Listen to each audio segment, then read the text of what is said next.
Hi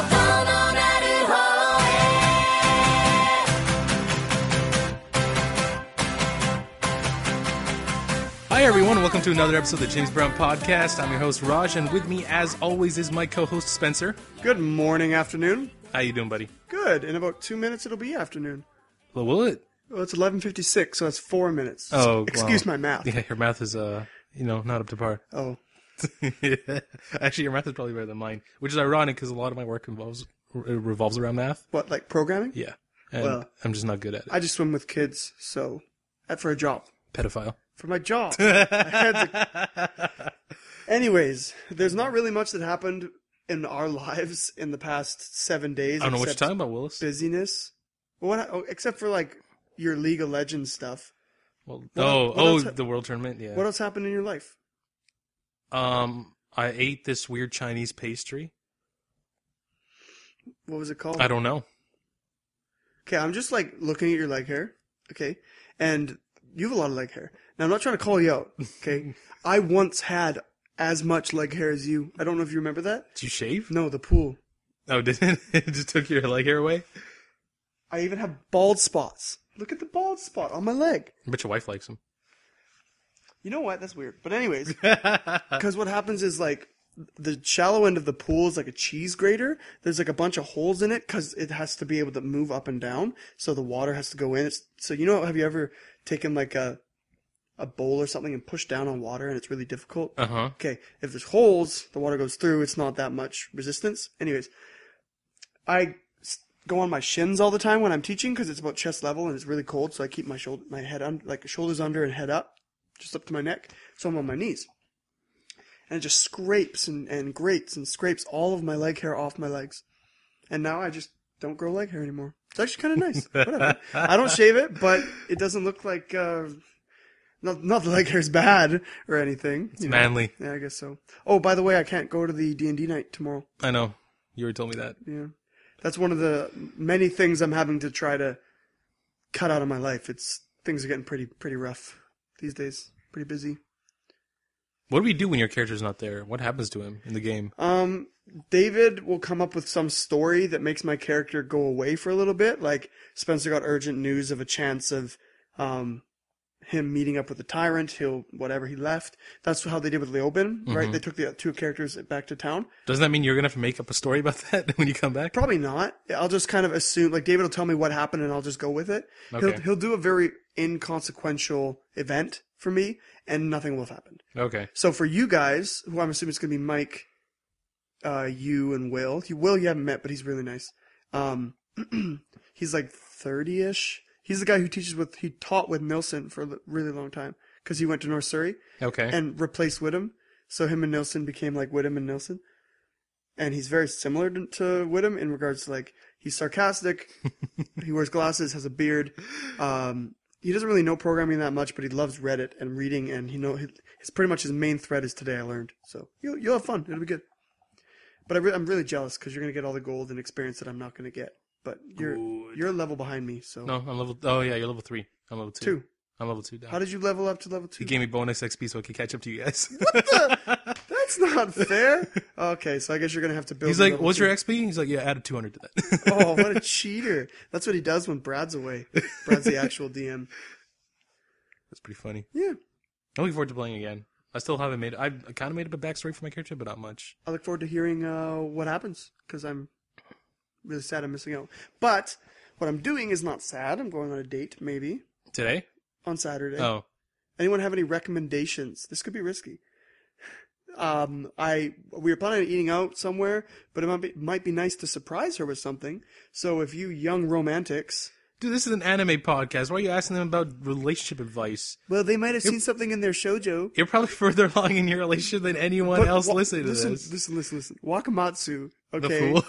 He knows. He reads his manga, and he gets such good ideas. So I expect good ideas from you guys. Why are you so dumb? Fine, I won't derail the podcast to try to get my fans to help me. I understand. Oh, by the way, do you remember last time we talked, or I guess you should, we got into an argument about Tokyo Ghoul, about Toka either like being, I thought she was jealous of the guy who had the family, and you thought she was sad? Yeah, I was right. Oh. Yeah.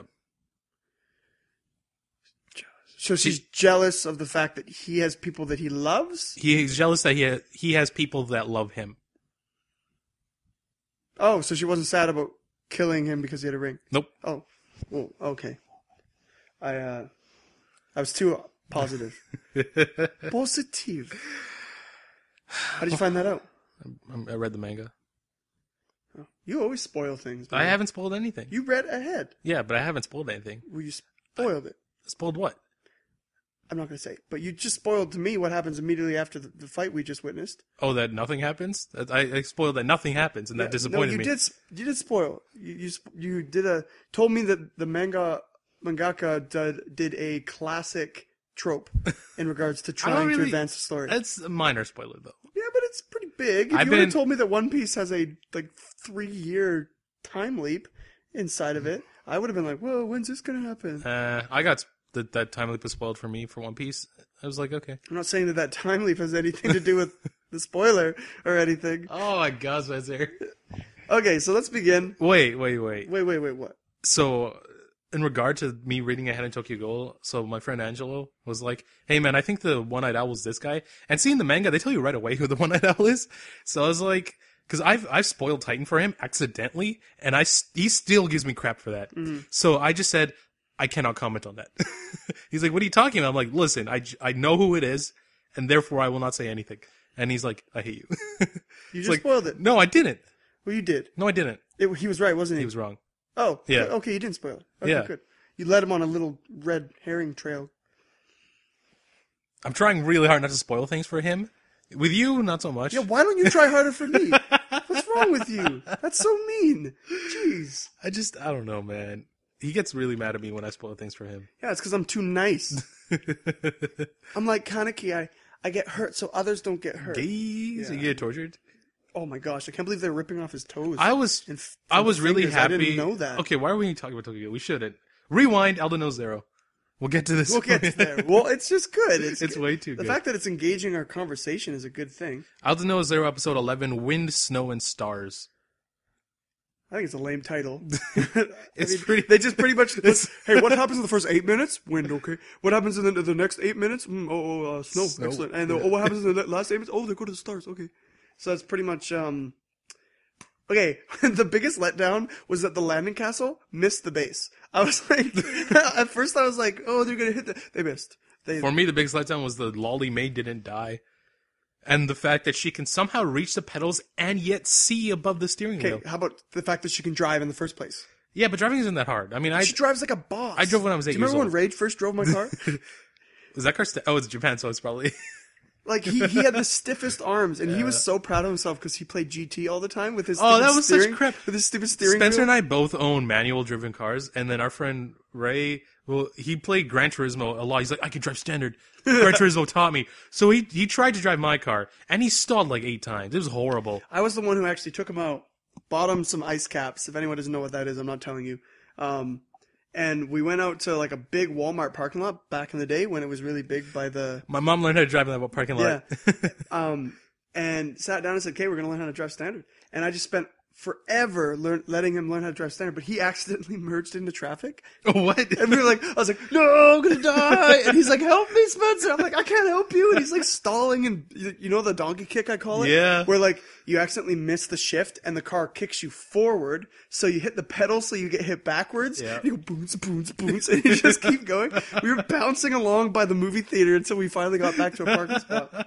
Never let him drive again. But if I had not taught him, and you had not taught him, on my engagement day, he wouldn't have been able to switch cars with me. And on my wedding, no, that wedding day didn't do anything. But on my engagement day, he wouldn't have been able to switch cars with me. Because he took my car for the day.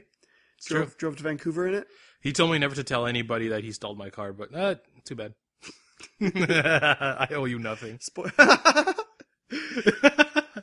funny because I'm going to owe him something pretty soon. But yeah, because he just helped you with... He hasn't yet, but he will. Oh, yeah. I don't know if we're allowed to talk about that.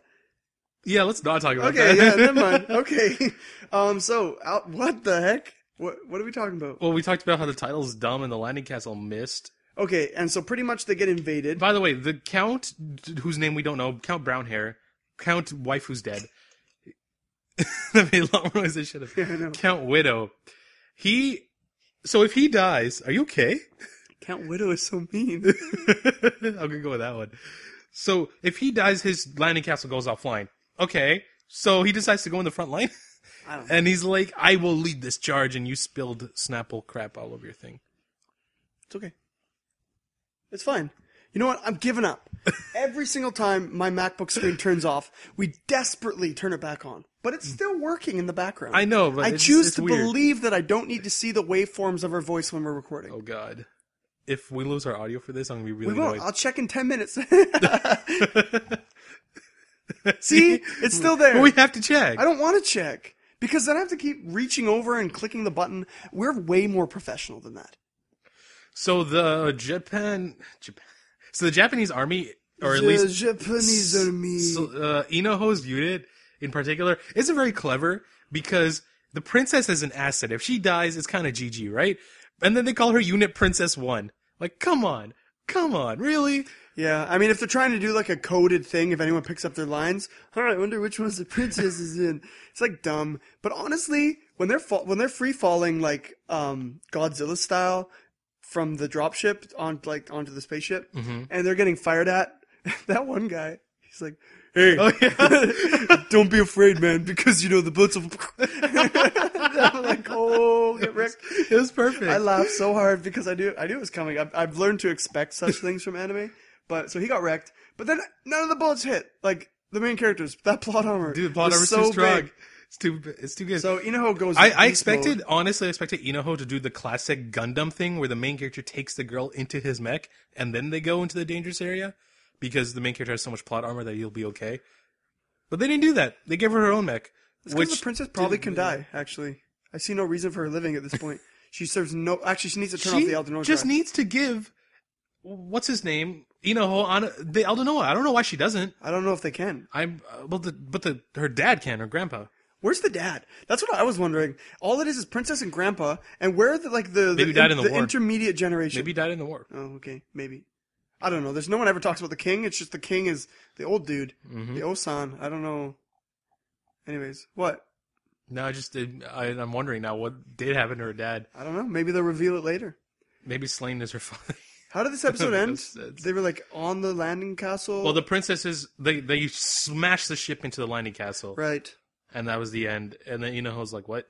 That wasn't according to plan." He has yet to show emotion. It's true.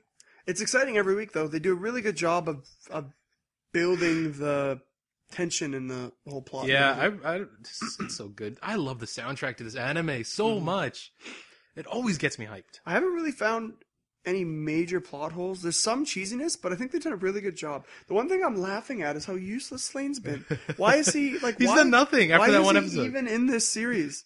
He goes to the base. He flies around a little bit. Doesn't kill anybody. Looks at the princess. Sees where she is, and then the ship flies away. He's like, "Oh, okay." Now he's stuck in the base. Yeah, he's stuck in the base. He went out of his way to go in the base in his aircraft. So where's his aircraft? The Code Geass aspect of this anime has died. Yeah, I totally thought it would go like classic, like, oh, they're there. They're like, what's his name? Suzaku? Yeah, that one. Suzaku and Lelouch. Or the Atherin and Kira of Gundam Seed, even though the anime is terrible. Gundam Seed. I haven't seen a single Gundam in my life. Well, if you ever decide to, don't watch Seed. Apparently Zero's good or something. You mean 00? That one. 00's really good. 000. 00's kind of like a spiritual remake or successor of Wing, because honestly, the characters are exactly the same. They're pretty much carbon copies of the Wing characters, but Wing is like the fan favorite, right? So everybody's like, okay. Because Wing is like the Final Fantasy VII of Gundam series. Oh, okay. So they're happy that it was remade. So it wasn't remade. It's just like, this is the exact same. Okay, whatever. So Captain Earth. Oh, I just watched that today. How do I pronounce this episode? Episode 24. Alberon. So Puck got to do something. Can I just say, go for it. I have serious qualms with Captain Earth. Would you like to explain? I actually almost turned it off when Puck first got shot. Like, okay, Puck, first of all, we all knew this was happening. It wasn't a surprise. It's true. Why were they revealing it like it was the biggest plot twist in history? This wasn't a gorilla moment, okay? But none of the other characters knew it. It doesn't matter. The dramatic irony was way too strong for us to even be interested in it. And okay, so they arrive like, oh, we're so powerful, and oh, look, Bugbear's back, and blah blah blah. Why did they even kill Bugbear if they brought him back to life? They need to 5 seconds? show him she Why can would bring they people not? back to life. I don't know. Whatever. I like the fact that Bugbear is strong enough to take out Daichi one-on-one or Teppei, and I still like the fact that Daichi still doesn't know his name and just calls him champion. Yeah, that's true. Well, who would know his name? Oh, I guess it's Teppei. Bugbear. Yeah, that's true. It's like, it's Bugbear. Oh, They no. obviously don't have any kind of downtime talk between. They really scenes. should. Teppei should be like, yo, by the way, his name's Bugbear. And okay, I'm actually getting kind of disgusted by how what's her name? She hasn't even been in the series in like a week or 2 weeks. Hannah? Yeah, Hannah. It's just kind of gross. What? She's just naked. Yeah, but her nakedness is actually really gross. She's not attractive. She's like obscenely overdrawn, and it's like, ugh. Like that's kind of gross. I don't know. It's just nasty. Even No Game No Life, even when they made it like funny, it wasn't like that bad looking. Hers is just like, I'm floating naked. I have these with a giant circles. with a gun in front of my vagina so you can't see it. I don't know. It's weird. And this whole like Neo-Tenny thing, I don't know. So, the one thing I really liked about this episode is that Daichi and company have absolutely no idea who Puck is, and they have no idea what's going on, but Daichi just decides in the middle of like the planetary gear starting to die. He's like, you know what? I don't like this, and he shoots Puck in the face. Yeah, it is. He's like, he doesn't even know who Puck is. He's like, Yeah, no, but I don't like this. He didn't have that wasn't how it went. That's pretty much how it went. Well, no, Teppei got his little blaster boosted. Stupid boosted. What kind of freaking name? Okay, Teppei got his boosted destroyed. Okay, and then Daichi's like, oh no, this isn't gonna happen. Because they're realizing that this guy is shooting these light beams and just wrecking the minor characters who don't care. Nobody cares about them. That's true. Okay, they got rid of Speed Girl, who's not done a single thing since her And episode. red-haired guy and Jin, who's tech support. Yeah. So they pretty much got rid of the IT guy and the face. And that's pretty much it. That's it. So they blew up, and apparently the ego blocks got destroyed, but if Saren Sama can revive them, it no doesn't consequence. matter. And But then, that's why they're body blocking for Saren. He's aiming for her every single time. Yeah. Because if she dies, if the white mage goes down, then you're never getting back up. True. Fact. Okay, but then that's why, like, Daichi sent off a laser beam right before his gun got destroyed, because, you know, he's like... Sorry, call it what it's supposed to be called. His boosted. Boosted plasma gun. Just call it a boosted. Okay. Stupid. I hate that name. It's like they're like, this English name sounds great. Okay, it's like, geez, do your research. That's not even how you like describe something. It's like it's not the name of something. That's like something that's been named and done. It's an action. You've been boosted. Not this is my boosted. It's By the way, Puck's final form is really stupid. What? He's a giant cube. He looks like an enemy from like Kirby or something like that. I already know the answer to this question, but I'm gonna ask you, did you watch the preview? No. Okay, in the preview they say what his final form's name is. Do you want to hear it? Buck? It's really stupid. What? Robin Goodfellow. Where did that come from? Wait, Puck transforms into Robin Goodfellow. Who's Robin? Okay, look. I watched the Zamed Lost Memories, whatever. Similar, by Bones. Almost identical feel to Eureka 7. That's Bones at its best. Okay? Good. That's really good story about a crew. The kind of inner working, something dramatic happens, extraterrestrials, all that stuff. This is Bones getting saddled with somebody who just... Captain Earth isn't that good, man. You have to admit, it's not that good. It's fallen. It's not that good, and I'm really upset. I don't think it's not that good. I think it's good, but I think it's kind of squandered a bit. Captain Earth was great until about episode 7, when we started that, like, relay with them trying to capture the planetary gears and the kilt gangs. Which they failed every single time. And then that relay ended, and then it started flowing into something else. Then it kind of dipped, and it picked back up. And it's just... I don't know if it's because I'm watching it weekly. Maybe I would have liked it better if it was a marathon, this thing. But honestly, I waited until today to watch last week's Captain Earth. That's just like how badly I didn't want to watch it. That's what I did with Blue Spring Ride. I haven't even watched it. Oh, you didn't? Well, the thing about Blue Spring Ride is it's something that Janelle comes up to me and says, hey, can we watch our anime? And I don't want to go ahead and watch it without her. So you can talk about it, and I'll try. So that meme I sent you is real. Yeah. I want to watch this movie, but I can't because my wife wants to too. Replace movie with anime. I want to watch this anime, but I know my wife would like it, so I want to watch it with her because it's like bonding time stuff. I don't want to like squander that just for that. So you can give your thoughts. I'll try to zone out. It's not like I don't know what's going to happen, But it's nice to watch it with her anyways. Uh, Oh, Blue Spring Red. How many of these series that we're watching have just flopped in interest and quality? There's only like 3 or 4 that I actually look forward to every week. So anyways, Captain Earth, interesting, the ending. Looking forward to it ending. Yeah, I mean, I'm looking forward to it concluding. It's about time. I don't think it should have been a 26 episode series. 25. Oh, it's over next week? Yeah. Tomorrow? Yeah. I think tomorrow's Sunday? the last I don't know. episode. They keep jumping. Whatever, fine. Good for them. It's over. So, Baby Steps, episode 24. Yay! Duty and Desire. This was a good episode. What's his name's not Kageyama. What's his friend's name? Takuma? Is it Takuma? Who? I don't think it is. Achan's best friend's name. Oh, I don't know what his name is. Frizzy Hair-kun. It's such a bro. He is a big bro. Such Wait, a what's the name of bro. the guy from I do this every time? Nozaki-kun. Tokyo Oh, and Tomoda! Okay, his name's Tomoda. Tomoda. He's Tomoda-kun. Tomoda is such a goddamn bro. Oh my god. No, he's not.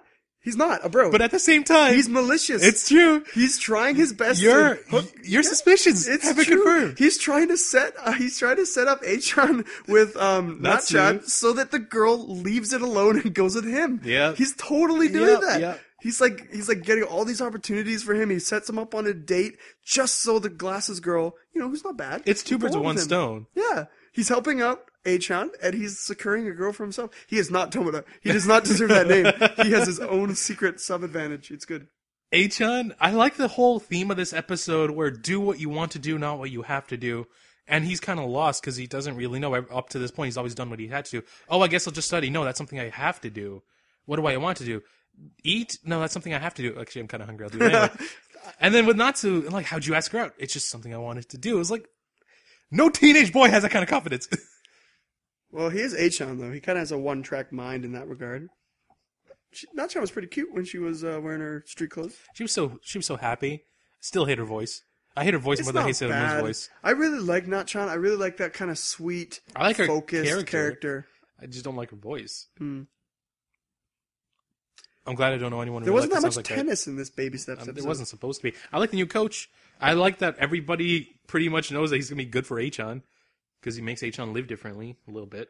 Well, that's what Achan needs, right? He has all the basics. He now needs to either he needs to do these things. He needs to build up his super move, B, build up his confidence, and C, he actually needs to build up his body. So there's a bunch of stuff I do like needs to do. that he's working on the super move. Now, slowly. what's going to happen with Baby Steps? Well, next episode, because I watched a preview, I like how it's going. It's the date episode. That's it. It's going to end on a date. But they're going to continue the season, right? The Yep, series? probably. Okay, they better. I'm guessing. Baby Steps is one of the, what do you call it? It's a baby Sports that's animated. finally prospered. It's true. He grew up. It grew up, and it's going to Now go it's to a college. teenager and it's going to a date. It's going to college. Going to college. So the season break will be it going to college.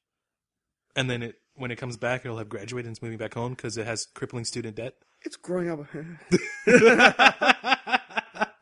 I got way too real, way too fast. It's growing up way too fast. I mean, I still live at home. I'm in a suite in my parents' home, but I'm still and I pay rent, and I never see them because I lock the door, and they don't give me food anymore. I don't pay rent, but I also have student debt. But I also don't have that much student debt. I don't have any student debt. Nice. I worked hard. I didn't. I just got paid like $2,000 today. I refuse to go to. What I'm about to say is completely contradictory because it's exactly what I'm doing right now. I refuse to go to work and school at the same time, which is what I'm doing right now. I hate it. It sucks. Yeah, it sucks. Anyways, I was going to relapse, but we're not going to talk about that yet. Baby Steps is good. Yes, it is. Okay, speaking of good, Akame Ga Kill was good. I actually remember the title. I don't have to look it up. Actually, I have to look up that Kill the number. scientist. Kill the Mad Scientist, episode 11. I like the new character. Well, All the you didn't really. one character. Yeah. He's funny. You didn't get to see what Sonico's name was. He's but- boss, first of all. And I love the way he just fixes mine's hair. And he's like, Yeah? yosh. Is he He's an Imperial Arm. He is? Yeah, he's an Imperial Arm, probably controlled by the other girl. So it's only one new person. Yeah, but, I mean, he's sentient, so pretty much two. So then what's her ability? Probably controlling him. So then what's the point of her? To keep him alive? Yeah, but if he's a character and boss, what's the point of her? She probably has another ability. She better, because she's useless as a character. I mean... Alright, so one good thing about you not watching previews is the fact that the preview for the next episode, which comes out Sunday, had an enormous spoiler. And it really annoyed me. Oh. Yeah. Not going to talk about it? No, of course Thank not. you. Thank you. I really look forward to Akame Ga Kill. See, I like this episode. Yeah. I like the fact that his stupid henchman just had either a giant nose or giant ears, or there was one more that I can't remember. Oh, he had like eyes or binocular something? eyes. Yeah. It was ridiculous, but it was funny. People like were going crazy that Leon got like stabbed in the face or what it looked like, and I was like, she's not dead. She's dude. totally not If dead. there's no blood, she's not dead. Yeah. Do you know what kind of anime this is? Okay, speaking of blood, I've been currently watching Hunter x Hunter a lot. Like, marathon a lot. I'm at episode 105, I think. And I started last week. Yeah, you were at episode 7 last week. Yeah, so I'm at 105. So that's my life. That's a lot of anime in a little while. The only time I've ever done this was One Piece, Oh, your One Piece marathon was of Legends. where I caught up to One Piece, all 700 episodes In or 1 whatever month. it is in 1 month. It was glorious. I spent every single day watching One Piece. I would go to lectures, sit in the back, and watch One Piece. You would come over to my house, and you would do this once a week, and you'd be like 3 arcs apart every week. Like, you came over, and you were like, hey, you want to watch Luffy beat Buggy? I'm like, sure. Next week, hey, you want to watch Luffy try to save Ace? Like, what? How did this happen? But yes, I do. So, marathon. I loved marathoning. But man, Hunter x Hunter, holy crap. I'm not going to say any spoilers, but if you only ever watched the 99 series, I think it's called, like the first Hunter x Hunter series that came out, the remake is way better. I was always against the remake because it got rid of my beloved fillers, but it does such a good job of redoing it. It's amazing. Character design is beautiful. Art is beautiful. Action. Holy crap. This series does action phenomenally well. We thought Chaika was good action. If I would show you a couple fight scenes from Hunter x Hunter, your jaw would drop. No way. Oh, I'm Better serious. than Chaika? Better than Chaika. Oh, man. Way better than Chaika. And Hunter x Hunter does not take steps back in regards to violence. You see people's head being crushed, like stomped, dismembered, everything. Neither does Akame. Exactly. I know. Akame does that as well, which is what I'm getting around to. Why in the world is the one show about eating people so horrendously, like, filtered or censored, when Hunter x Hunter and Akame Ga Kill murder people, it is as brutal, if not more brutal, in my opinion, than what Tokyo Ghoul is doing. So why are they having to be censored? Maybe they're just airing in, like, a specific network that won't let them do that. Okay, but honestly, everybody, if you are not currently watching Hunter x Hunter, I'm not. you need to. You'll be blown away. This is a series that I don't even know why it's not in the top 5, the big 4. We have Top 3 even. We have one fan who's been requesting a Hunter x Hunter review for a long time. I'm pretty sure you just made him cream his pants. You can't review it yet. It's still ongoing. And apparently everyone's gone nuts about the most recent episode, which is why I'm running straight for it as fast as I can. Because I'm currently in the arc. I'm not going to spoil anything, but it's called the Chimera Ant arc. Your wife can't spell pouring. It's pouring. I don't know, pouring, whatever. She just did an autocorrect. She's not off school yet. It's only 12:24. She should be on school till 3:30. I'd give you an autocorrect. But I'm not going to not pick up the phone this time. That was a disaster. Yeah. Last We'll time- actually pause. Yeah. So anyways, I'm just getting really frustrated about the violence thing, because I know it's weird. You're like, Spencer, what's up with you? You just seem so hypocritical. No, it's not true. I don't appreciate over-sexuality in any anime at all. I just think it's something that shouldn't be touched on at all, and I think it's nasty. Spencer is your... I'm sorry about to generalize the entire country here. Is your typical, like, weird-ass American where they're okay with enormous amounts of violence and decapitation, but you show a boob on screen, oh, God forbid, you're in trouble now. That's what you are.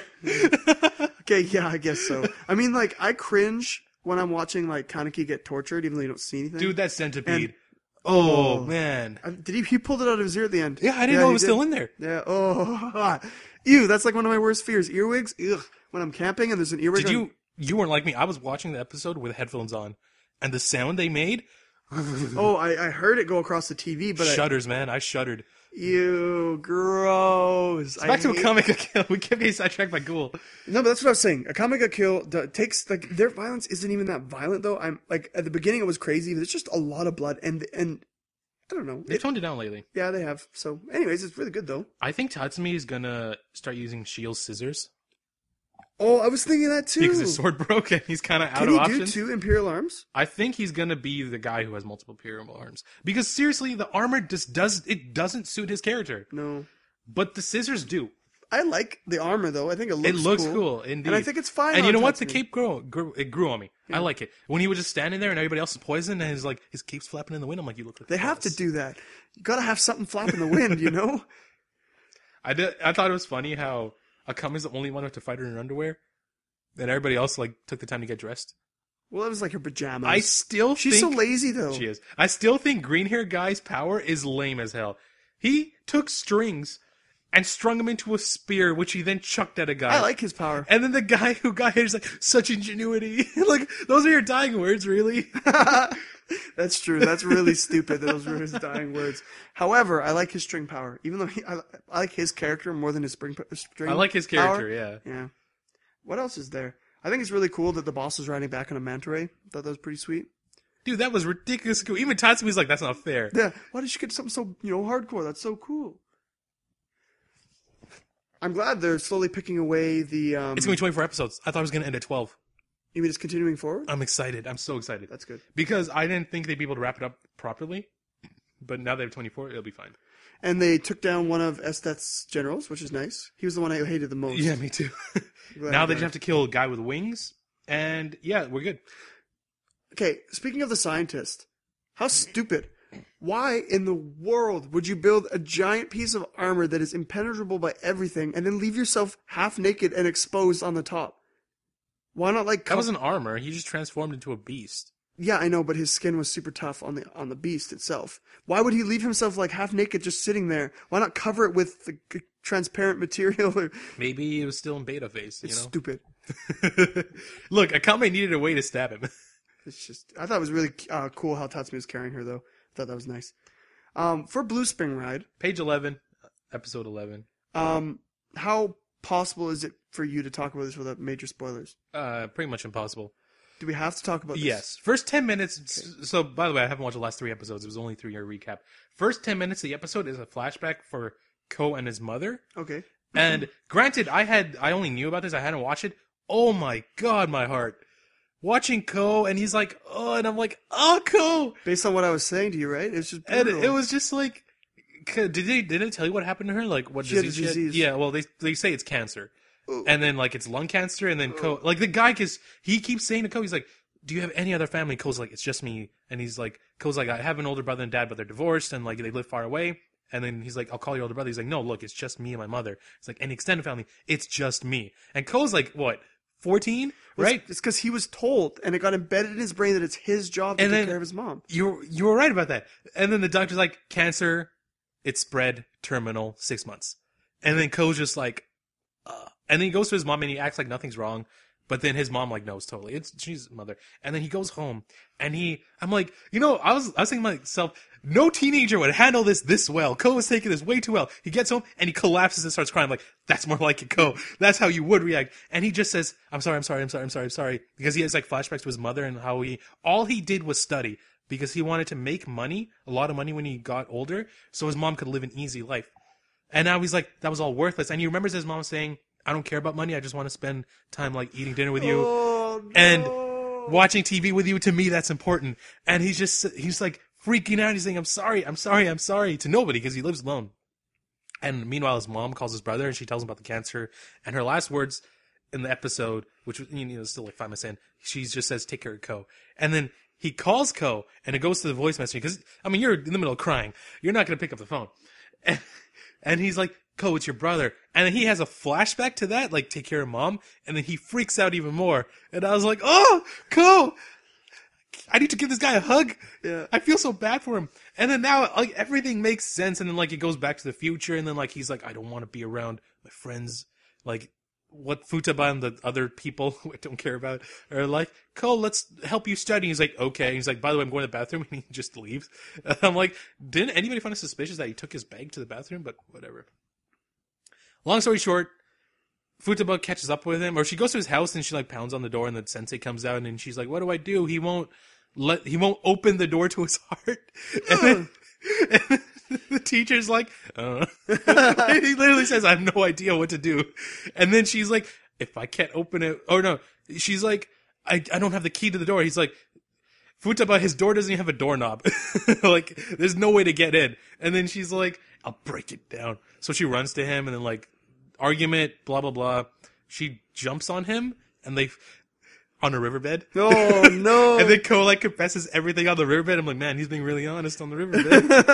Flamenco. Flamenco, nothing. Oh my goodness. It's so true, so though. true. Oh, jeez. They have the big heart to heart and Ko, she's like, she says something really interesting, which I never thought about this before, in terms of anyone losing anybody. She says, no one person can ever replace your mother in terms of happiness. But if you surround yourself by 10 people, or maybe 100 people, the happiness will build up and you won't feel lonely anymore. And then Coke starts crying, actually, and he says, all I ever wanted was to be told that it wasn't my fault that mom died, and then I can be forgiven. And then he hugs her, and he says, she forgave me. And then I'm like, he's in. This is it. Romance here. Who forgave him? Oh, Futaba. Oh, that's so nice. And then it's so dumb. He's like, you can't understand what I'm going through. Your mom hasn't died. And she's like, crap, he's right. And then it's so dumb. She physically tries to break down the door that doesn't exist by going up to him and starts pounding on his chest with her fist. I'm like, that's not gonna work. It doesn't. What is wrong with this girl? She's so dumb. But at the same time, Ko's just staring at her like, this girl's an idiot. Like, why am I in love with this girl? I don't know. Really good episode, except for the side characters, they suck. I'm just gonna say, Yuri's awful. Yeah, long story short, no one cares about Yuri. Yuri's awful. He reads a message by her, like the camera pans and like, she has a message like, you can do your best, Ko. And then pans to Futaba, and then hers like completely ignored. He's just looking at Futaba's. I'm like, nobody cares about Yuri. Nobody cares about guys way too happy. And then girl who's in love with teacher. Yeah. And nobody cares about the side story about the guy who's too happy loving the girl who loves the teacher. Nope. Although he does say something where the girl who loves teacher is always mean. She's like, oh, he's such a snotty brat to Ko. And then she's like, he doesn't even like us. And then the guy who loves the girl, the too happy guy, he says, yeah, but that's what I like about him. This guy's kind of a sadist. Yeah, I think so, actually. Okay, so I'm really excited to watch that. So Blue Spring Ride, good romance, really boring side characters who nobody cares about. It's the exact opposite of Kawaii Complex. It's not over, is it? There's one more episode. Oh, so next week is going to be the last podcast for this season. It's the exact opposite of Kawaii Complex for me, where the main couple is so good that I want to keep up with it, but the side characters are so crappy that I just want to fast forward until the main couple's on screen. Interesting. So... Oh, crap. I did watch it.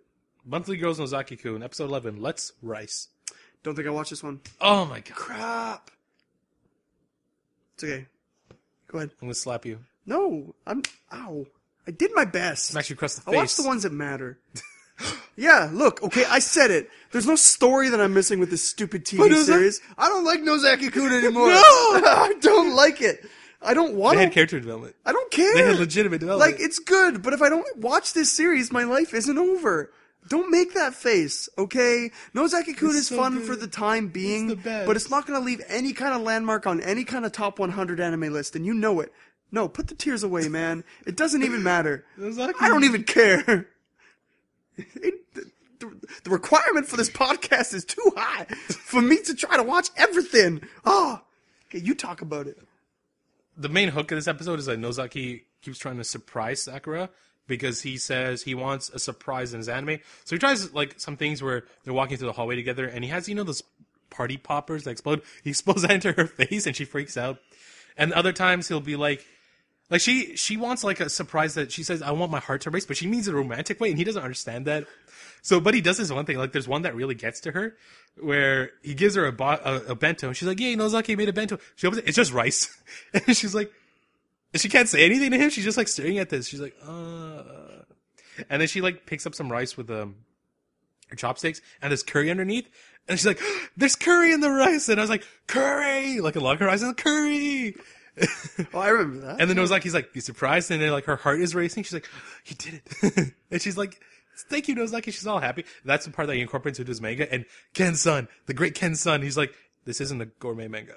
Like, this is a shoujo. What is wrong with you? Why is this food? But the whole reason for the surprises, other than it being hilarious, actually one of Nozaki's classmates, he pulls Nozaki aside and he says, "Listen, you're not in middle school anymore. Doing this will not get a girl to like you."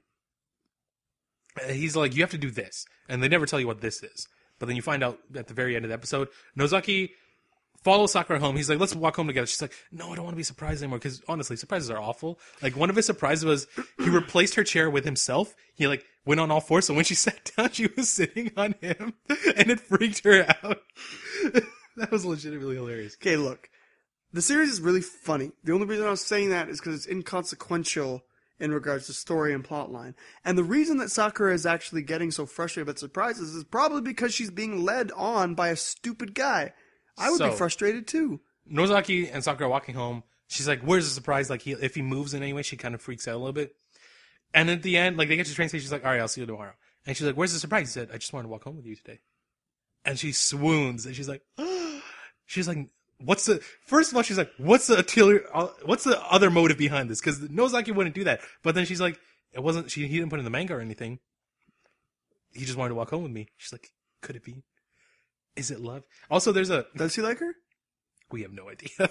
There's also the other side story is Nozaki forces his friends to have a sleepover with him because he wants to have like a sleepover chapter in the manga. But like they don't know how to have actual sleepover conversations, so they start talking about girls. And then he's like, "What do you think about Kawashima, Hori-chan senpai?" And he's like, "She's annoying." Wait, Sakura's there? No. Oh. It's just the guys. And then Mikoshiba's like, "I don't like anybody." And then Wakamatsu's like, "I love L'Oreal," but you don't know who she is. And then they're like, Mikoshiba's like, "You know what? This is actually a perfect opportunity to find out how Nozaki feels about Sakura." And then they have flashbacks to Sakura saying Nozaki-kun a million times, which, honest to God, she says it in the cutest way. It is true. Nozaki-kun, it's just so cute. And then so Mikoshiba's like, "Hey, Nozaki, how do you feel?" And he passed out. He's like, "You fell asleep at the worst possible moment." And then as soon as he falls asleep, then they start doing like sleepover stuff where Nozaki can't actually like write it down. Like they'll have arm wrestles and stuff, and I don't know, it's funny. I love this anime so much. I'll watch it. Next episode's the last episode, and I don't want it to be the last episode. I'll watch it. Don't get me wrong. It's not a bad way in any way. I was just frustrated for you pressuring me to watch all these anime all the time.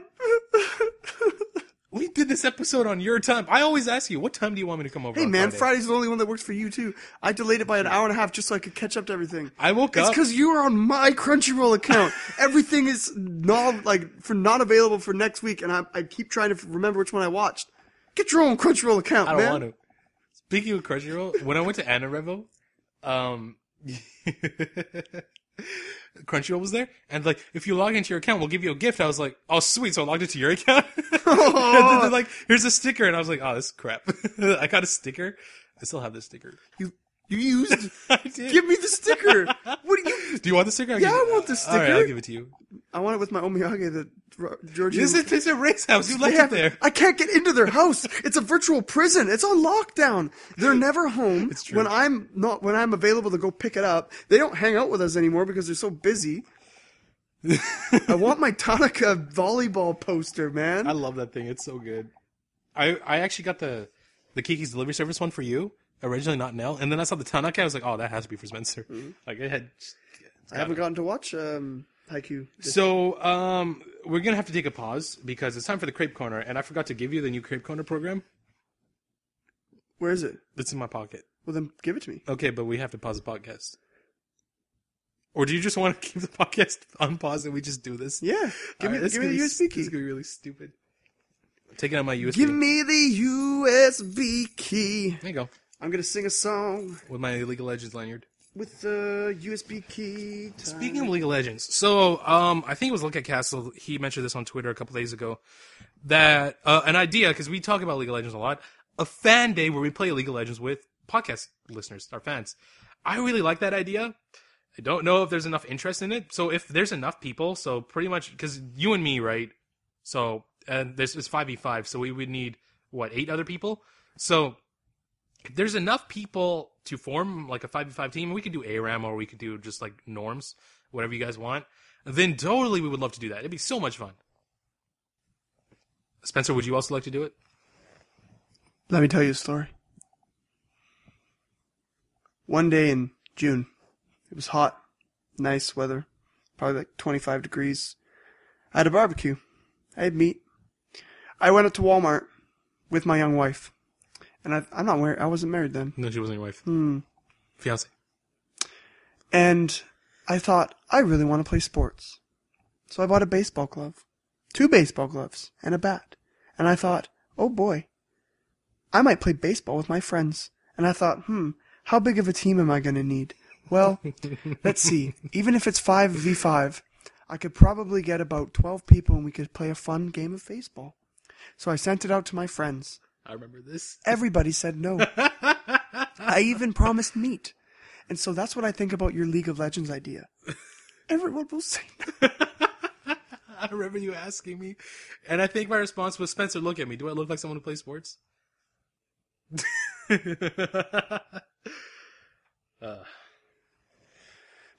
Okay, it's almost ready.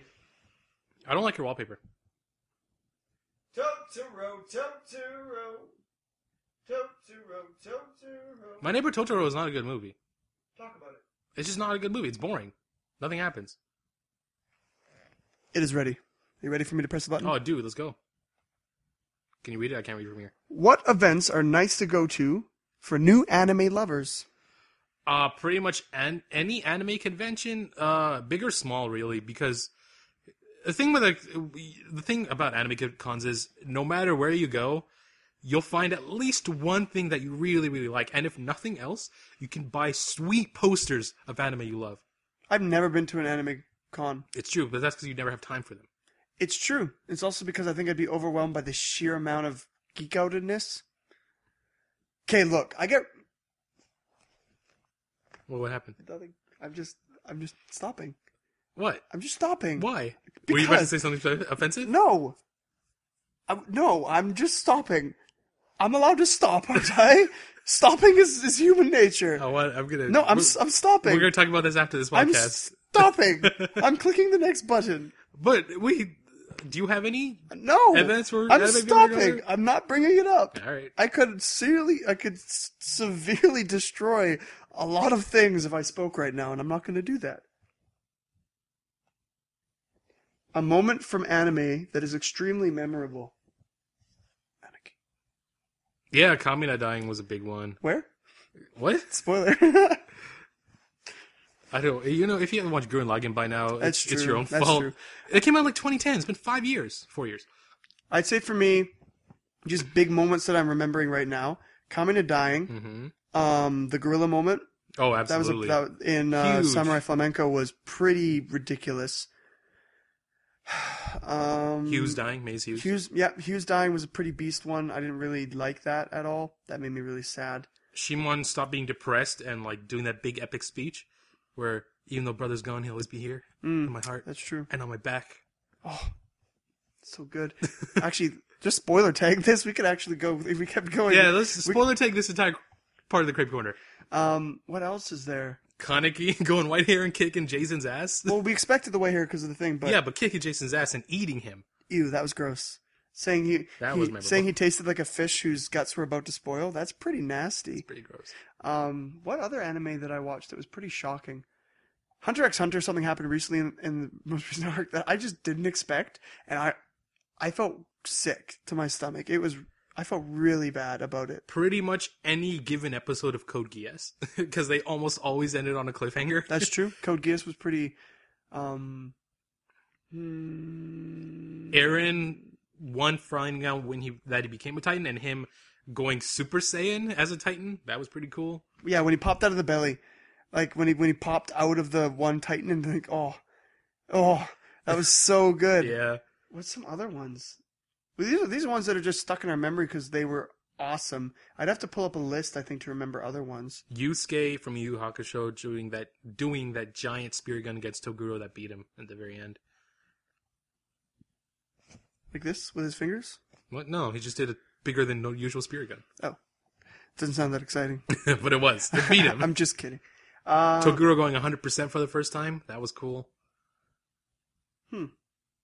This is quite an on-the-spot question, but it makes you feel really good remembering stuff like this. Kirito dual-wielding swords for the first time. That was cool. Extraordinarily cool. Absolutely. Was anything in Log Horizon like that? I don't know. Log Horizon's good, but it doesn't have like It those was just moments, consistently right? plateaued at awesome level. It just never turned down. Uh, yeah, Log was kind of. There was that one at the last episode where I really liked what they did, where Shiro was all black, but his smile was red, so he looked so evil.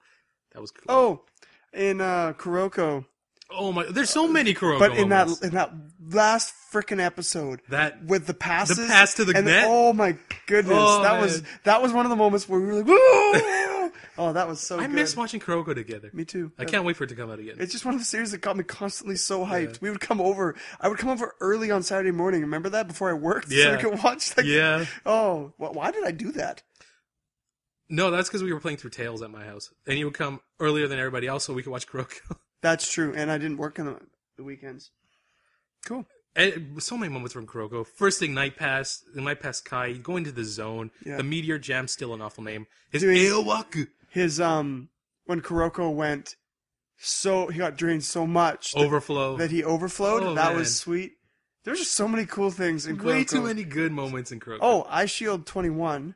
I don't know if there was a moment in there that was super awesome. Probably in the World Tournament in the manga. When he came out with the Devil Bat Ghost Hurricane and the Time Step, I can't remember the name. I think he called it the Fourth Dimension.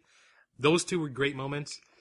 The moment with all three rushers, I don't remember any of their names except for Senna. Senna, the guy who was on the White Knights, who had the Trident strike thing, and then the other guy who was the guy who taught Senna how to run. When they bum rushed the American quarterback, and then you know what? You know what's great about iShow 21 is the fact that Hiruma, his tactics were so cool. That's the main reason that iShow 21 was great, because it had that Code Geass-esque tactics where you had no idea what he was going to do. Exactly. And it would almost always work somehow. And when it didn't work, that's when you know stuff is getting real. There are 3 categories, I think, roughly, that count for situationally something that would surprise me. 1, intense amount of unexpected death or dismemberment shocks me enough. Like, shock is a reason to remember something. Awe is a reason to remember something. If something is so beautiful or immaculately done or amazingly produced, that's something As that an example provides for that, in FMA Brotherhood, when Ed goes into the other world and he sees Al's soul, and he's dragged through the gate, and he bursts back, and he says, "I'm coming for you," and the last scene is just him pointing at Al. Yes, oh my goodness. Okay, Fullmetal Alchemist Brotherhood itself is the best anime I've ever seen in my life. Absolutely. It is phenomenal, and it's amazing that it's actually one of the newer ones because of the art style and 16:9. Yeah. There's that, but Another memorable moment from Flamenco, sitting on riverbeds. it's true. That will forever yeah. be our reference for riverbeds. Samurai Flamenco itself was memorable. The fact that he tried to marry Goto or whatever, that was all for it. Messed up. Is gay marriage illegal in Japan? I don't think it is. Well, it's frowned upon, I guess. I don't know. I don't know. Even though they have obviously the subculture. I mean, a guy married a pillow in Japan. I assume you can marry another man. That's weird. Whatever. The pillow. Don't get mad at me. I know what you meant. So, shock, awe, and I think it's excitement, I guess, like in sports series. Like Kuroko, yeah. Like adrenaline or thrill. Like when it's so massive. Like the final battle in Gurren Lagann, where they're throwing freaking galaxies at each other. Oh, man. Or like Kuroko when balls are flying left, right, and center, and the amazing art style. Or when he entered the zone for the first time, that zone battle between I'm totally blanking on the Aomine and Kagami. Yeah, when the zone battle, all the other players were standing still, and it looked like that. It was so impressive. To add on to that, also in terms of excitement, like building up excitement, Yeah. like really tense excitement. I had an example and I just lost me. And if you look at it, all of the series that are in our top 10 have those kind of builds. Like, they all have that kind of overarching plot that is important to anime. In Steins Gate, the second to last Yes. episode, where Okabe is given up and he gets a phone call. Yeah. And then he's like, I'm back. Yeah. I'm going to save her. Steins Gate was amazing. Steins Gate also when, people... Or the crap started happening. First time Mayuri gets killed. Yeah. Oh my god. And it just kept happening. Oh my gosh. That kind of stuff is top tier, which is why we've been so pumped full of great anime that when we review and recap anime every week, you think, wow, these people are really incredulous about all these animes and they're really hard on anime. Incredulous. Nice word. Thanks. It's because when we see an anime like Captain Earth that has potential, it falls flat on its face when it's not that good. Right? So like, we go, wow, that was really lame. This didn't go that, because we have such high expectations that when they're brought down, Black Bullet, it sucks and we hated it and we feel super depressed because it's like something good. I mean, why can't there be another Full Metal Alchemist Brotherhood just releasing? And to be honest, Chika's the closest thing we have to that. Yeah, Akame Ga Kill as well is getting pretty up there for a good series, but it's not there. It's not. And what is it about it? Like, what is it about Akame Ga Kill that doesn't put it on the same level as... Characters are not as deep. Yes, that's what it is. Even though there's humor, characters are subpar. Characters are relatively one-dimensional. Akame is just the badass who eats a lot and is silly. And that's exactly it. The deepest character we have, all two of them anyway, Tatsumi and Death, that's about it. Like, we could go through this. Aldnoah Zero is great, but it's a short series. So, short series... No, it has another season. Really? Mm-hmm. 24 episodes.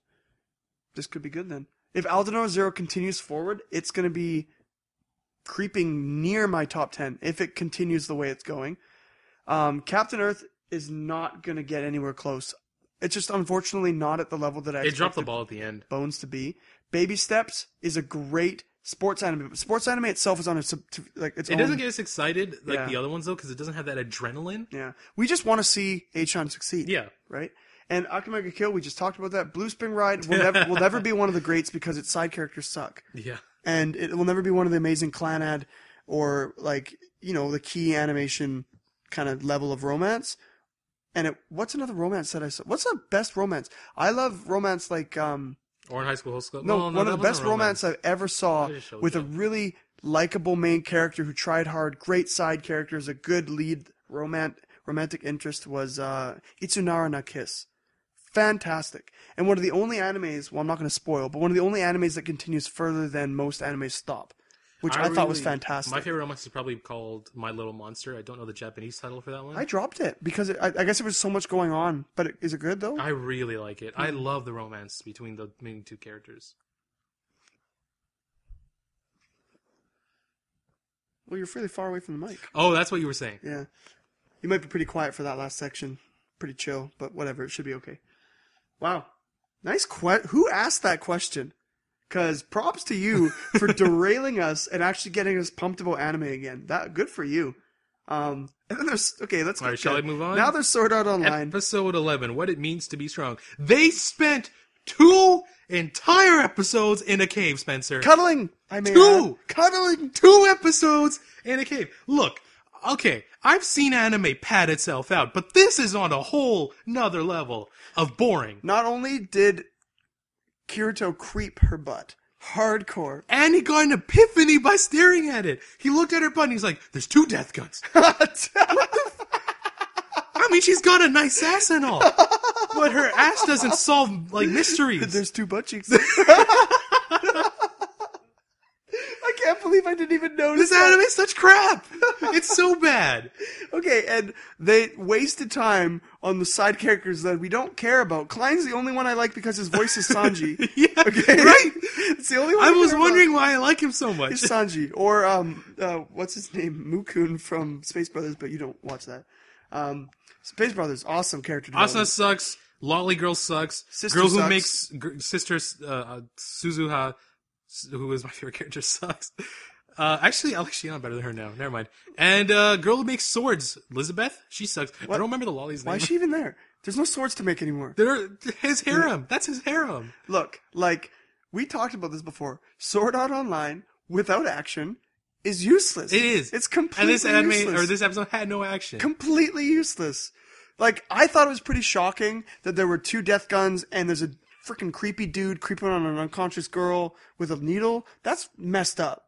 Okay, that's a good plot point. It's just too bad it was Sword Art Online that said it. And you also don't need an entire episode in a cave to tell that. And what's with the super intimate cuddling? I mean, I understand. She's afraid. But Kirito, though, if I was in that situation, I would not let her rest on my lap and be so up in my grill, so close. I thought he's like this close to forgetting about Asuna. I would, but that's because I don't have a girlfriend. Dude, if I were Asuna, I'd be pissed. And there's a camera. I was expecting a cutaway to Asuna getting angry. I'm like, Asuna, she left. Will you just like whip your boy into like line? Like, what is wrong with this kid? Like, it's pretty funny because she probably just left. Like she left. This is so dumb. She's like, I'm going to Kirito-kun right now. What are you gonna do? He's unconscious in another world. With a hot nurse. You are useless. The most you could do is prevent the hot nurse from touching him. What if it's the hot nurse? This death gun? That'd be pretty funny. Plot. Uh-oh. What if we just discovered Sword Art Online? That'd be really funny if the nurse is Death Gun, peace. If the nurse is Death Gun, I will give this anime a 10 out of 10. I will, in my anime list, which I very harshly rank anime, I will give it a 10 out of 10. Too bad it's not 11, because I give so much 10 out of 10. And I will make a written review of Sword Art Online. And the beauty that it is, you'll just put your whole career on Sword Art Online. If the nurse is Death Gun. Okay, I'll hold you to that. If the nurse is Death Gun, I will add one more thing to this. We will rename this podcast to Sword Art. How do we rename this podcast to Sword Art Online? The James and Brown podcast? James Brown Online? We will name it to James and Brown Online for one episode. JBO? It'll be JVO for at least one episode. It's like that guy who was totally convinced that Duck Hunt Dog... Oh, spoiler. Well, actually, no, it's reviews. Who cares? So Duck Hunt Dog would be in Smash Bros. He's like, if Duck Hunt Dog is in Smash Brothers... pics of my dick. Isn't he in Smash Bros. Though? Yeah. Okay. So the guy's like, he posted this huge paragraph like, I'm sorry guys, I'm gonna have to not show you pictures of my penis. Like, I feel so embarrassed that I have to be such a hypocrite. Blah blah blah. I'm like, you're a loser. Just don't say anything. Like, does your online identity on Reddit matter that much? There's a trend on the League of Legends subreddit where people make predictions about pro games. And it'll say, I'll do this and this and this. And one guy actually delivered. He said, I'll eat a hat if this team doesn't win. His team didn't win, so he ate a hat. Like, literally ate a hat. Did he die? No, as far as I know, he didn't. But now people get so pissed off because nobody delivers after that hat guy. So now people are like, if my team loses, I won't eat. I'll just eat a sandwich. And then one guy's like, if my team loses, I'm going to cry. And then all the comments, because his team lost, were, better grab tissues, boy. It's like how those tears taste. I bet they're salty. Oh. I got wrecked. Well, at least they do, like, manageable things. So the plan that they have for Death Gun is, one, incredibly stupid, and two, will work because this anime has terrible writing. So Kirito stand in front of a cave, Death Gun will shoot him, Shinon will then shoot Death Gun, she will not hit Death Gun, and then Kirito's gonna be like, yo, remember when you said, am I real Kirito? I'm the real Kirito. And then they're gonna fight, and then Kirito's gonna win. You know what's stupid about this series? What? They figured everything out sitting in a cave. Staring at Shinon's butt. Yeah. Everything. Freaking wristwatch when he's doing the cross symbol? How do you figure that crap out? I told you he's amazing. He's just like, 840. Dude, Sherlock Kirito. And what does it matter? Kirito Holmes. And what does it matter that the guy who's Death Gun in-game knows what time it is? Is he looking at his watch and then symbols, or is he looking at his watch as he's signaling? And so, does the guy who shoots the gun... The guy who has the needle... is watching the frickin' stream. Why does he need a signal to like time it appropriately? When he shoots the gun, just shoot it in her thigh. How difficult is that? Maybe there's lag time. Maybe there's a delay. Then what? What does that do? Is that a set time? So he knows, like, okay, he did this, he will have shot him in, like... Yeah, but this is also lagged out. No, but maybe it's just like the time it takes between him to do this and then actually shoot the person. So as soon as he sees that, he'll put the needle in, and at the same time, he'll have shot him because of the delay. Oh, interesting. Because streams usually have delays.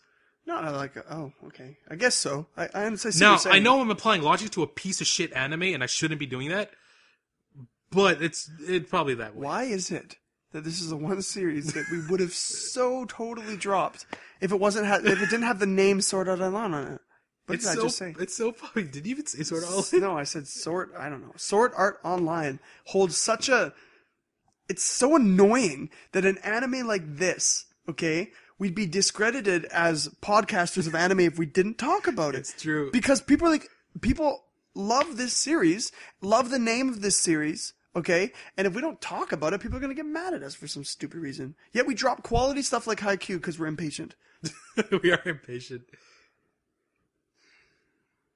Sailor Moon. Didn't come out this week. So that's enough of that. Tokyo ESP. Why is that still on my list? Oh yeah, that shouldn't be on your list. We dropped that last week. Peace. We already pretty much talked about Tokyo Ghoul You can put. We'll talk about it more. Come you on. can piece together the segments. Tokyo Ghoul episode 12. Okay, so let's just... So I was under the assumption, because my anime list told me that this Tokyo Ghoul ends in 12 episodes. But it can end, because the way this episode ended, it's just bad. It has They to go didn't on. even show the battle between the one-eyed owl and everybody else. They didn't... And Toka and her brother. And nothing. They didn't show anybody coming in. It's not over. It can't be over. It can't be It's over. impossible. Because it just... But then they showed that thing at the end with like the boob girl saying, illustrated by X and so on. Yeah, whatever. so I think it's going to go on more. But that was like an ending thing. I don't think so. Well, maybe. They always do the illustration at the end. So I thought the fight was rushed, but then I watched the fight 3 more times because it was really good. And then, you know what? It was actually pretty... It was well paced. Okay, you hyped me to be unhyped about this episode. Did I? Yes, because you were bringing up all the people, the crybabies who read the manga. Okay, you know what? For all you people who read a manga and then cry because the anime is different, let me tell you something, okay? You didn't make it. You're reading it, so be quiet. Like, all I'm saying is that if you like the manga, but the art's crappy, deal with it. Oh my god, it's so bad. If you like the anime, which is beautiful, but they're not showing everything and they're skipping stuff, look, they're on a budget. The real world actually has effects on what people do. If people had all the time and all the money in the world and didn't have to produce an anime weekly, do you even know how difficult that is? And the fact that they're constrained to 12 to 13 episodes means that they're going to have to cut out a lot of content. And I'm assured that the mangaka is frustrated, but also by the anime, but that's why you have both. Having read the manga, I'm pretty much caught up at this point. Most of what they skipped, I'm okay with. Like, there's a bunch of Amon and Mado scenes that they skipped that just made them, like, closer. Fine, I don't care about that. There's a couple of Toka and Kaneki scenes that they skipped, which is I'm also okay with. Like, major stuff wasn't really skipped until the Jason thing, where I told you, after his kidnapping, a bunch of stuff happens to Kaneki, and that actually is a build-up towards the torture that makes it even worse. Like, in the manga, you know the 2 people that Jason killed? That was originally a mother and a daughter that Kaneki saved. Like, Jason was going to kill them, and then he said, if you take their place, then I won't kill them. Oh, and so that's how he got tortured? Yeah. And then he kills them anyway in front of him. And then that what makes Kaneki go white hair and stuff. So, like, stuff like that, even stuff like that, I'm okay with him changing. I'm okay with that. But there's this big plot reveal, which I'm not going to say, I don't want to spoil it. There's a huge, huge plot reveal that they do before he gets tortured that they completely glossed over. I think what they're doing is the mediums are different, right? If you read manga, you're used to reading huge amounts of text. You're used to reading all of this, like, what do you call it? Dialogue that people just talk and talk and talk and talk. They can throw reveals in there. They can put a lot more content, like, in manga, like, condensed, and just keep going. You know what I mean? That's why it's so far ahead. Mm-hmm. And when you switch mediums to something like TV, where it's audio and it's visual and people want to see and witness and not just hear people talking all the time, it's difficult for this stuff to transfer. And I don't know why I get it. They might have moved all those big reveals later, because if they reveal that stuff now, nobody would be that hyped for the next season. There's so many mysteries that they're trying to keep people, if there is a next season, hooked up. People have to, like, sit down and give 24 minutes to an anime, right? Which isn't that long, but if there's tons of other ones, it adds up. Honestly, if I hadn't watched the anime, I would have hated the manga like I did before, because every single problem I had with the manga, I still have with it. Oh my god, is this series ugly. It's inconsistently drawn, and it's really just badly drawn in general. Kaneki looks like a potato that was baked too long. Amon looks like a painting that was rained on. Toka looks fat. Like, I don't know what's going on there. The only ones who look the same are Hinami and Yomo-san. For some reason, his best friend, Hide, looks Chinese, and I don't know why. The old man looks like he's a skeleton who's withering away in his old age. Actually, Tsukiyama looks exactly the same. He's no different, and he's equally as hilariously stupid in the manga. Like, I just imagine Tamaki's voice screaming French at me when I'm reading it. It's pretty funny. But now, like, near the end of this manga, or where I'm caught up to now, they've cleaned it up. It looks a lot more like the anime. So I'm glad that the anime didn't take the original art style and went with the later on one that looks so much better. Well, there's a lot of give and take with this kind of stuff, right? Like, if you watched Ichigo, that what it's called? Nichijou? Nichijou. Or are you talking about Not Bleach? Nichijou. What the heck am I saying? Bleach? No, the series that I haven't read in like 3 months. Manga. Nisekoi? Blonde hair. Yeah, Nisekoi. Sorry, what the heck? Not Nichijou. Nisekoi. Okay. Great art style. Carried on to the anime, but when the anime came out, boom! Immediately the coloring and everything changed to match the anime. Like the pink hair and all that stuff transformed the manga. And I think when both these mediums come out, it's so dynamic that they actually benefit each other because they both try to get better. Because people like you guys who are complaining about the manga will influence the next anime. Because it'll be more detailed, it'll have hopefully some more stuff. And then the anime that came out, like you said, influenced the manga and its drawing and art style and quality, right? When you get stuck in a rut as an artist and you do all these things all the time, and then all of a sudden people enjoy it more. I don't think the manga inspired him. I just think he got better. Like, all that drawing finally made him like draw well. I guess so. I don't know. Anyways, I want more Tokyo Ghoul anime. I need more Tokyo Ghoul anime. I'm so frustrated with all the censoring, though. It almost makes me want to turn it off because I feel like I'm missing so much. When I'm watching, like, black lines are everywhere. Huge black lines. And I'm like, I can't even see what's happening on the screen. It's so frustrating. Hopefully, if I'm right, it's the network thing. They move on to another one. Mm-hmm. They're getting so limited by that. It's really frustrating. Like, I don't know how Hunter x Hunter gets away with what it's getting away with. But my goodness, is it getting away with crap. And Tokyo Ghoul deserves something like that. Especially with a series so devoted to actually, like, mutilations and all that kind of jazz. So I'm really on the fence with Tokyo Ghoul. I like it. And I think it's, like, a nice series, but it's missing so much with all the stupid black lines, and then there's all this stuff. Like, and I get frustrated that they miss out content of, like, I was defending the mangaka before, but I also get really frustrated, like, in the second season of Oremo, when they jump so much content that the people who watch only anime like me completely miss out. And they did that too with World Godly Knows, where they just, like, in one episode, half an episode, they just skimmed over all of the conquests of the girls. So I had to stop because they were spoiled now. I went back to read the manga, right? And that's how I got into manga, really. But now I want to go to Tokyo Ghoul and read the stuff, but now it's all messed up in my head because it's not even, it's not like World Godly Knows where I just missed content. It still continues.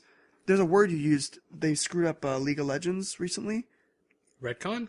Yeah. So they destroy. Like, if I go back to Tokyo Ghoul manga, it's different.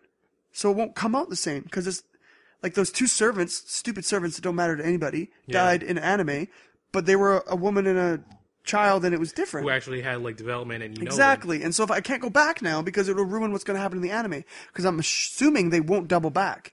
So what's the point in me reading that stuff? I'm hoping not. Yeah. If I had to guess next, they're just gonna. I mean, if it's still gonna go on, which I hope it does, they're gonna go One-Eyed Owl thing. They're gonna resolve that. They have to resolve the Toka thing because she's busy, and then the arc ends because those are the only big things that happen. And I'm okay with that in this arc for sure. Like this, they should finish this season completely. And if they do it, I think the battle with him and Jason was good because it completely overwhelmed him. Mm-hmm. And when he broke his leg and it healed so fast, he's like, yeah, like after everything he did to me, how could that hurt? And he got his toes and fingers plied off. To the point where his nails are all black now. Yeah. And like the shot of his foot where it's like the skin and everything and oh, it's so nasty. Jason explained it though. The reason he likes Kaneki is because he regenerates so quickly, right? Yeah. And I bet he screwed up because he now, it's like shaving, right? He shaved Kaneki so much that his hair grows back ridiculously fast now, right? I think he hurt Kaneki so much that his regen ability is just off the charts. I don't know. So one thing that they didn't mention in the anime, which I want to mention that happened in the manga, the whole reason Jason wanted to eat Kaneki is there's like a rumor or a legend that he heard that if a ghoul eats another ghoul, you gain that ghoul's power, but it's not been proven. But Jason says, I believe in it, and therefore I'm going to eat you. Has nobody done that yet? Nope. Well, Kaneki then is eating him.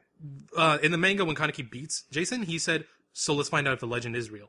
And that's why he eats him. Why are they saying that kind of stuff? I don't know. But there's two reasons he eats him. In the middle of the fight, Kaneki realizes, before he uses Kagane, that Jason heals too fast, even with his Kagane. Or it's after he uses Kagane. Jason heals way too fast for him to do lasting damage. So Kaneki says, I'll eat you until you stop healing. So it's a twofold. So is Kaneki... Oh, sorry. Is Jason exactly like Kaneki then with the fast healing? Is that why he was tortured by that guy back in the day? I don't know. Interesting. I don't like the cracking the knuckles. I do that. Oh! Like, I can do it. I was sitting there. I just did it, everyone, just so you know. I'm sitting there looking at the screen like, that looks nasty. I'm like doing it myself. I tried it. I'm like, no, nothing's happening to my fingers, but it's so creepy. See, it's not that. It's just the visual of the finger. I looked at it, I'm like, that's actually kind of gross. It is. I'm going to stop doing it. But now Kaneki does it. He doesn't do it in the manga, so it creeps me out. He doesn't do it in the manga? No. Oh my goodness. No, okay, you know what, everyone? I'm sorry. But I kind of like where they're going with this, where if he just picks up, like, qualities of every ghoul he defeats from now on, that'd be pretty cool. Mm-hmm. He might have started cracking his knuckles because he bit him. Maybe. It was like a little kind of quirk that he picked up. Okay, everyone who I said stop complaining about the gap. I didn't know all this stuff now. I'm as frustrated with you, so I apologize. My goodness, that's frustrating. Take away all that stuff. I take away all of the anger and the rage, but I won't edit it out because it's the real me, man. All right, let's move on to Barakamon. Episode 10. So let's all go together. Barakamon so is that a ending, good series, man. It's so... Like, I sit there watching Barakamon, and it reminds me of playing Harvest Moon. Now, before you guys say anything... can I say something? Yeah. What the hell? Okay, before you guys say anything about what's going on with me, in Harvest Moon, okay, you live as a silent protagonist, okay, much like Nintendo's used to doing. Much like our Tales of Xillia 2 character. You go... Oh, don't even talk about Tales of Xillia 2. It's the worst. Oh. Dude, okay, now let's talk about Tales of Xillia 2. So we were so hyped for this game, waiting for it to come out. It came out because we love Tales of Xillia 1. We're playing it. Our main character sucks. Luger? Okay, in this freaking game, they pre-recorded him speaking, okay, like every modern video game. He has words. But they don't let you unlock his dialogue until you beat the game. So we're stuck with a Legend of Zelda-like character. I love Legend of Zelda, but he doesn't belong in the Tales of Xillia universe, okay? I'm stuck with a Link who doesn't speak. And all he says, huh? Yeah, ooh. All he says. True. And it's so frustrating. It's so And annoying. Ray does his best to defend this game, doesn't he? When we're playing, he tries to make it seem so nice and so good. Post-purchase regret, I think. But he didn't even buy it. Georgie did. Anyways. The gameplay's still fun. Yeah, it is. I just hate Luger. But, okay, Harvest Moon is a silent protagonist game where and in those kind of games, you place yourself in the avatar, like you're the person. And so it's really simple. You start off with nothing. You work really hard to like build up your farm and get your animals and pursue a girl. And one of the main points that makes Harvest Moon good are the love events, the events that happen. And every year in the summertime in Harvest Moon, you would go to the beach and watch the fireworks, right? But you stand by your girl and all this stuff. And when I was younger, I used to play Harvest Moon a lot. A whole bunch. And I love the easy going pace of it. It always brings up this like the most intense well of nostalgia I can get from any video game is from playing Harvest Moon Friends of Mineral Town on the Game Boy Advance, because I saved my money for 2 months to go to Willow Video and buy that game. It's a used game store we have in Canada, one of the last ones.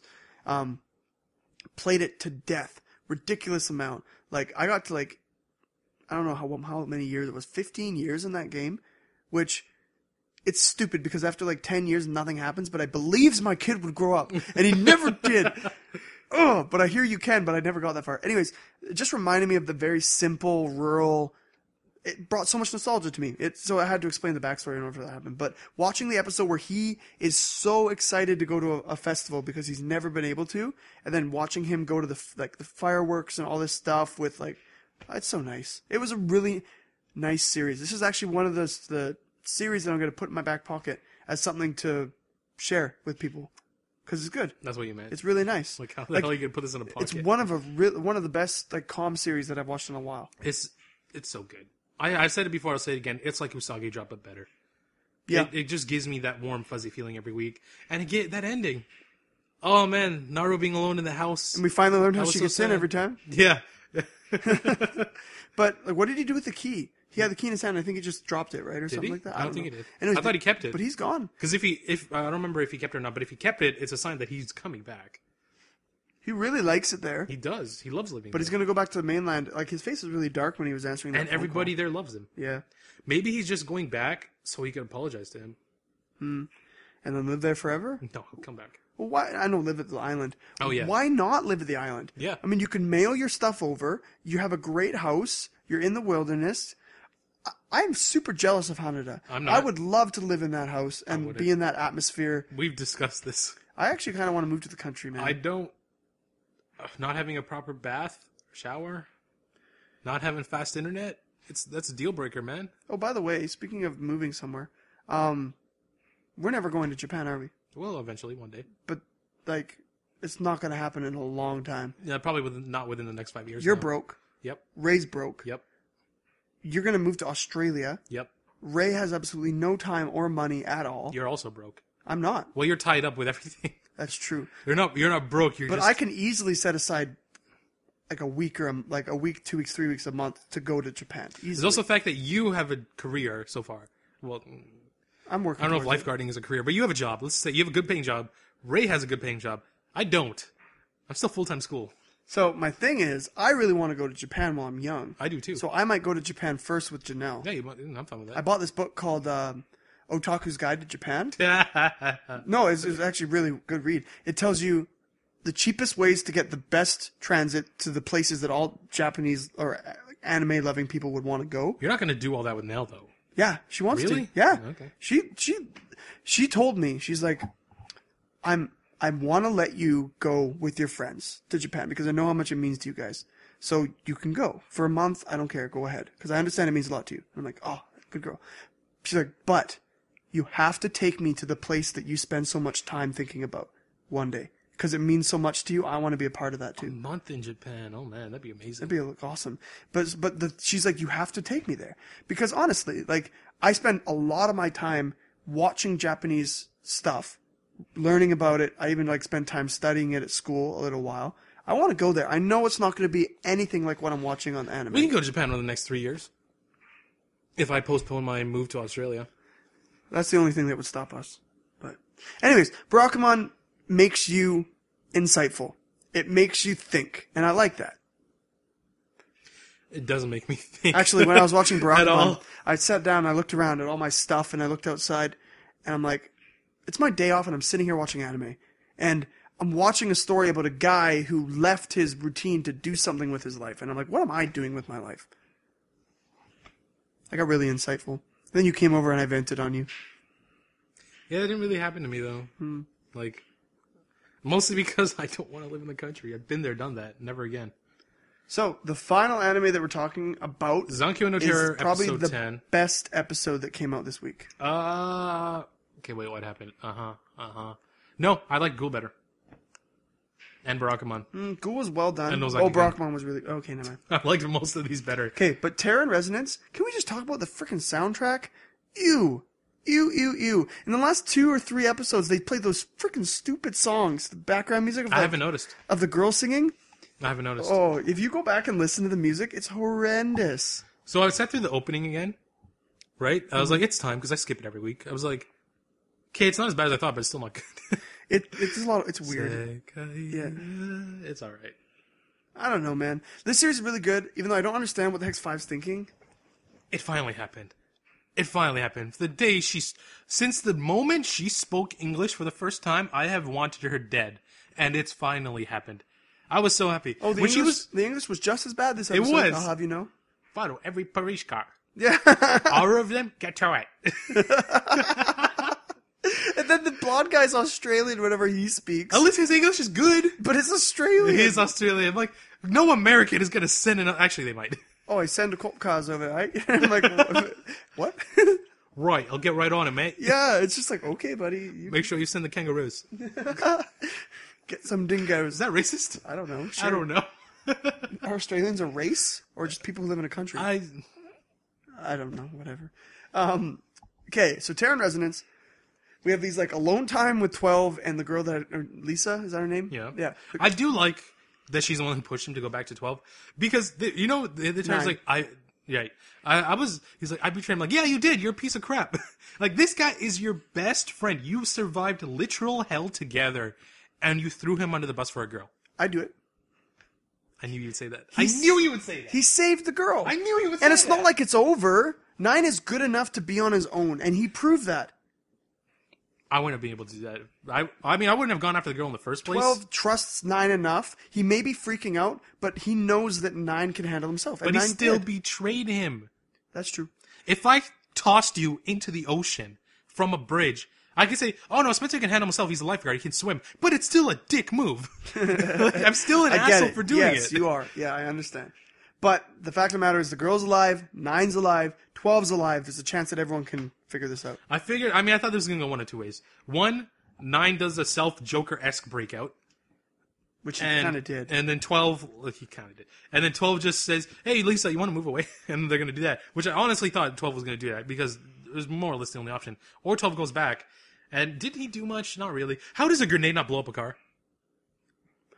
Clearly, these cars are more heavy duty than they're armored vehicles. Okay. I understand It why. doesn't look like an armored vehicle. Well, I mean, considering 9 shot 5 through it. she didn't get her though. But it made her spin out and like. And crash. then this white. Oh, that was gas. I was like, what the heck's that blood? Oh, that was gas? Yeah, I just realized it now. I was like, is that blood? Is this like when a she blood was thing? walking, I'm like, how is she walking when she's bleeding that much? Yeah, I was like, this is crazy. And they're like, oh, it's gas because she shot it. Yeah. Right. Oh, dumb. When she was walking towards 9, I was like, no, don't kill him. He's the best character in the show. Don't do it, please. Yeah, but 12 got wrecked on his motorcycle. Dude, 9 is so cool. I can't help it. He's just so Yeah, boss. 9 is And then cool. when his glasses come off, I'm like, he's even cooler now. I totally thought that when Shibazaki sent that other guy out to buy the cigarettes, they didn't exist. I thought Yeah, he me was. too. I thought he was sending him on a little trail. I think it was both. but apparently they do. They exist, but they're And then his whole rare, I guess. conversation with Mamiya was so fast. Like, it was just like, oh, blah, blah, blah, okay. Oh, the It peace. felt unnecessary. Yeah, it was. It felt didn't really unnecessary. need to be there. I'll never forgive you, okay? Do you think the atomic bomb is actually an atomic bomb? Yeah. I think he's going to blow it up in the sky. They have 2 hours. He's going to blow it up in the sky. He's not going to actually kill anybody. Yeah, but blasts go in big circles. But I don't know.